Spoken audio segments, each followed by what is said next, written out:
What's up, collectors? This is Demonic Review Spot, and the second Spider-Man figure I will be reviewing for this week is Ultimate Rhino from the Ultimate Spider-Man comics. As you can see, he looks quite a bit different from the classic version of Rhino because this time around he has a mechanical suit, and he's dual-wielding these kick-ass axes, kind of like in Diablo 3 or something, or World of Warcraft. But, by the way, these axes, they do not come with the figure. I just added those from another figure to give this a cooler effect for the review, I guess. And here's a much up-close and personal look at the Ultimate Rhino. As you can see, he has silver paint in there for his mechanical parts on his suit, as well as the spikes on his shoulder pads, which are painted in silver, which looks nice. And the rest of it is painted in sort of like a bluish gray color. I'm not sure what color this is. I think it might be gray. Not quite sure, but it looks kind of blue to me. Also, like kind of like bluish tint in there. For Ultimate Rhino's articulation, his head kind of moves up and down, but not much because it's part of his gimmick that I'll show off in a few minutes. Does not move left and right. His arms do go in and out, forward and back. He has a joint at the elbow, so you can flex him. And as for his wrist and hand here, it does rotate full 360. And he kind of has some Marvel Legends type articulations for the fist, where he has articulated thumb right there, which is pretty cool. And you can move his knuckles open like that, as well as that finger, to give him sort of like an open palm. Or he could clench his fist up to make it look like he wants to punch something. Or you can make it hold something too, like these axes, like you've seen earlier. For his waist, they do go left and right, but it's sort of limited because of the gimmick. The legs, they do go forward, but it has a weird kind of positioning to it. It does not go back. It goes back about that much because it's kind of hindered by, I don't know if you can see that. See, he has that piece there. It catches onto that piece. It kind of hinders the whole leg from going back. It has two joints in the knee, which is pretty nice. The ankle joint does go up and down. It does swivel left and right. And he has a joint for the toe there, or the hoof, or, well, I'll just call it a toe. Alright, now for Rhino's gimmick here, just squeeze his legs together, and he has sort of like a swinging charging action. Well, if you're making him holding something like a weapon, he has like a swinging action.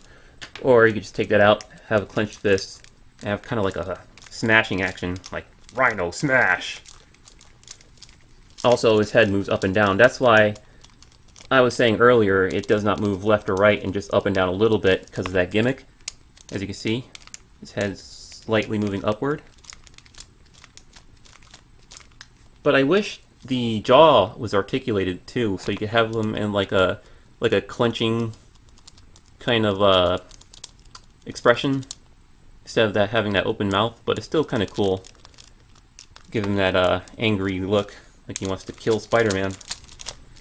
And here is Ultimate Rhino compared to the Marvel Select Avengers Movie Hulk and the classic Scorpion.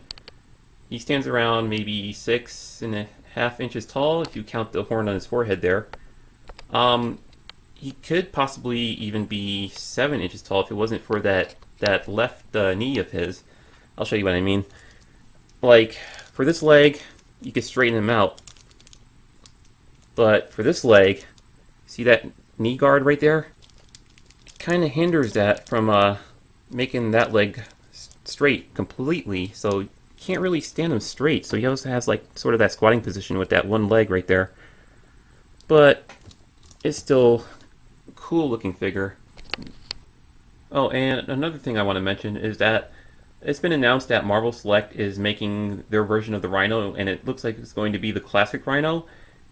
But I wonder if it's going to be as big as the movie Avengers Hulk figure, since Marvel Select is known for making gigantic figures. So I wonder if it's going to make, you know, the same type of height, same well, no, from the looks of the pictures I've seen, it looks like different sculpt, but it could possibly be the same height. So that'll be a cool looking Rhino coming out. Definitely, probably a lot better than this guy right here. For the conclusion, I would say that this guy is an awesome figure.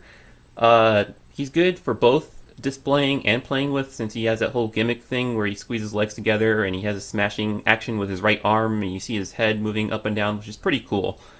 And for his overall look, say he definitely looks awesome. If you're into the classic Rhino look, then go with the Marvel Legends or wait for the Marvel Select version to come out. But for this version, it's pretty good quality you're getting. It would have been perfect if it hadn't been for this knee pad here hindering his leg from straightening out. So, because of that, it's not really a perfect figure to stand straight, but still get some decent poses nonetheless. And, you get the gimmick if you want to play with him, smashing Spider-Man to pieces. Alright, so this is Demonic Review Spot, and I will be reviewing about maybe 3 more Spider-Man figures for this week, so stay tuned. Peace.